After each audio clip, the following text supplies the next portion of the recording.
Hello, gentle listener, and thank you for tuning in to Hex Radio, the only radio broadcast guaranteed to be run by a witch. I'm Echo, the Hex Maniac who puts the hex in Hex Radio. I'm so glad you've decided to join me tonight. This week's episode is brought to you by Silphco. Silphco, the world's #1 supplier of Pokeballs and all Pokeball-based technological achievements.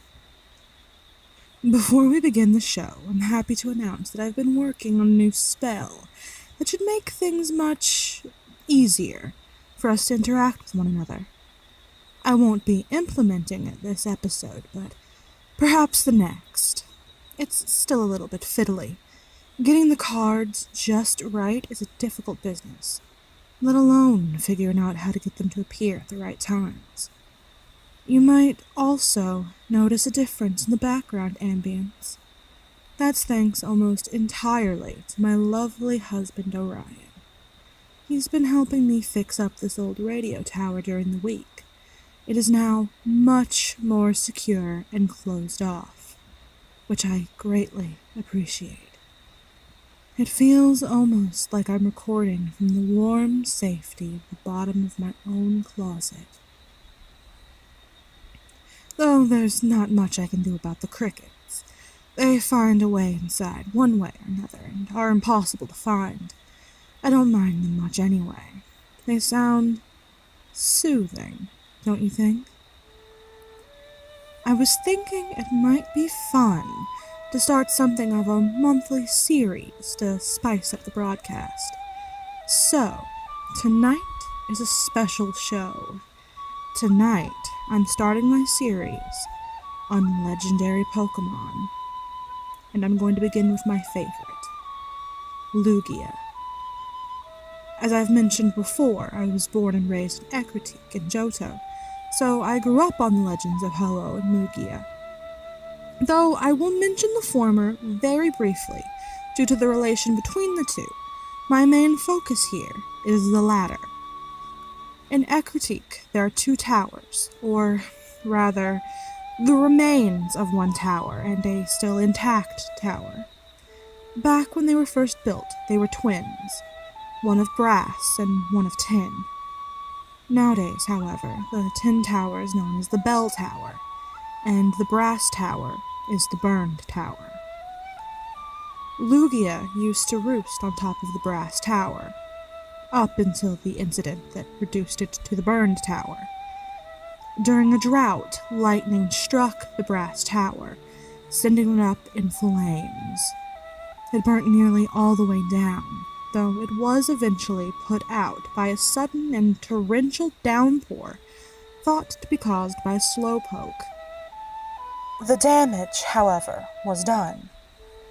3 Pokemon trapped inside had died, and Lugia had flown off, never to return.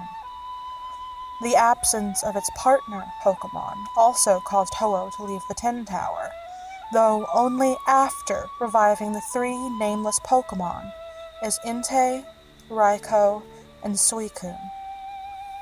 When Lugia left, it retreated to the Whirl Islands near Cianwood City to make a new home there. Or, rather, the Whirl Island. Singular, not plural.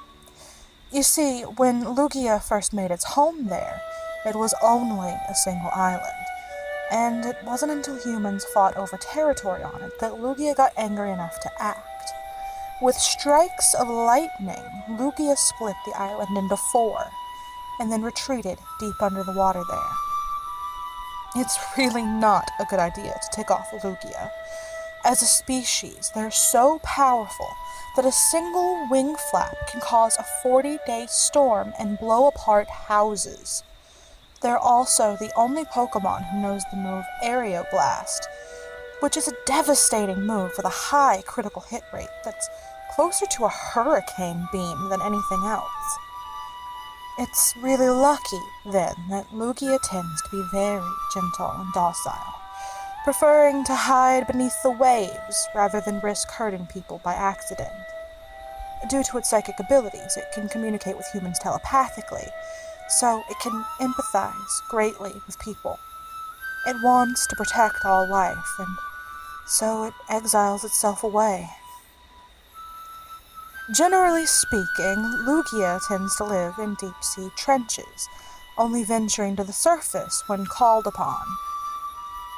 Lugia is known as the guardian of the seas, which, honestly, is a bit bizarre for a psychic and flying type. But given that the deep ocean is the only thing that can keep Lugia from accidentally destroying the world, I suppose earlier observers of Pokemon would interpret it as protecting the ocean from us, rather than the ocean protecting us from it. Another thing Lugia is known for is the fact that it's the leader, or it's in charge of. Its relationship with the 3 legendary birds of Kanto, Articuno, Zapdos, and Moltres. When the 3 of them act up and step out of line, endangering the world as they fight over territory, Lugia always appears to stop their fighting. I guess you could say Lugia is a bit like their mother then. A mother to 3 very angry siblings who never really get along. Speaking of the legendary bird trio of Kanto, it's a bit strange that the brass tower was taken down by lightning, fire, and water. Zapdos, of course, relates to lightning, and Moltres to fire. Now, normally Articuno doesn't know water moves, but it was recently discovered via MoveTutor that Articuno can learn Water Pulse, and when you're dealing with a legendary beast, who knows what it's capable of. I'm not saying the legendary birds of Kanto got angry at their mother figure and then destroyed Lugia's nest, but I'm also not saying that it isn't a possibility. The final thing Lugia is known for, and the one that is most well known, is its song. It really has a quite beautiful song, and it's easy to understand why hearing it would make the bird siblings want to quit fighting each other. Would you want to keep fighting over nothing while listening to beautiful music? Most likely not. In fact, if you've been listening closely, the music in the background has actually been a version played on the flute by someone who once heard the song in person. Lucky. As a young child, I absolutely fell in love with the beauty and mystery of Lugia, and it's probably the first psychic type that I ever admired. If I could, I would love to meet one in person, but while babies have been occasionally spotted in the wild, Lugia is so rare that it's practically impossible to meet. The girl can dream now. Now, for those of you who are still listening, it's time for our weekly spell. I think, perhaps, it's best to keep with our theme here. Lugia is all about balance and harmony, and spends most of its life deep under the sea. So tonight, I'm going to teach you how to make the witchy equivalent of holy water. If you have a jar with a lid, then go ahead and get that prepared. If not, any other watertight container with a lid will still work. Jars are just preferable. Witches love jars. I, in particular, love both jars and tiny wooden boxes. Once you have your watertight container secured, you want to get a small pot of water and set it to boil. That is, unless you have a bottle of spring or purified water. You don't want to use just any tap water for this. If at all possible, you can even plan ahead and set a bowl out to collect rainwater. You won't be ingesting this after all, but you still don't want the chlorine in regular tap water to become part of your spell. Once your water is boiling, or you've finished collecting your rain or purified water, carefully pour it into the jar and let it reach room temperature. The next thing you'll need is salt. Preferably sea salt, in keeping with our theme and also because it works the best, but rock salt and even table salt can work in a pinch, though only use table salt as a last resort. If we don't want chlorine in our water, we also don't want iodine. Once the water is a comfortable temperature to your skin, go ahead and add salt to the water. Then begin to stir it clockwise with your index and middle fingers.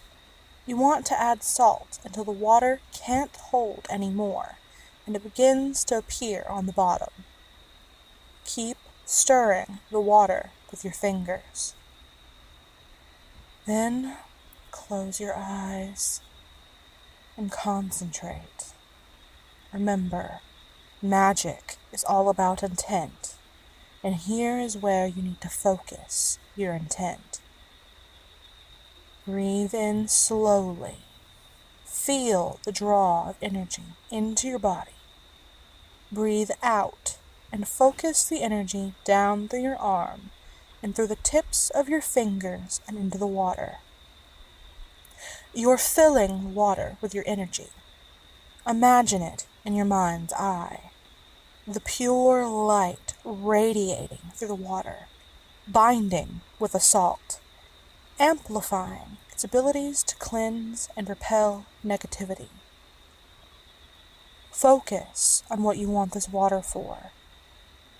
It's to absorb excess magic, to keep out bad magic, to protect areas where it's sprinkled. Now, begin to stir counterclockwise. Focus on the idea of pulling negativity from the water. Water tends to absorb any energy around it naturally, and so you want to make sure it's cleansed properly. Feel that energy flow up your fingers as you breathe in, and as you breathe out, release the energy back through the soles of your feet and down through the soil. If it were me, I would just eat the negative energy, but I know not everyone can simply eat a curse. So I'm teaching you the way most people learn. But remember, magic is flexible, so you can almost always customize it to how you feel most comfortable. Once your water is thoroughly charged and cleansed, you can keep it stored in a cool, dry place. Remember to shake well before use. The water can be used to sprinkle about an area to dispel buildups of energy, or to seal off an area to keep different energy from mixing with your own during a ritual. It can also be used to keep negative spirits from entering if you mark the windows and doors with it. It's a very useful and very basic tool to have around if you want to practice magic. If you like what I do here and you'd like to support me, then treat yourself to some nice coffee ice cream. It's been miserably hot outside recently, and you deserve something nice. You can also commission me for a personalized spell or a message if you'd like. If you have any questions for me or you need any advice, feel free to tell it to the moon. Don't worry. She'll get the message to me. Thank you so much for tuning in. I'll be back later this week with a creepy story. And next month, I'll do the next legendary Pokemon, Ho-Oh. Have sweet dreams, gentle listener, and happy hauntings.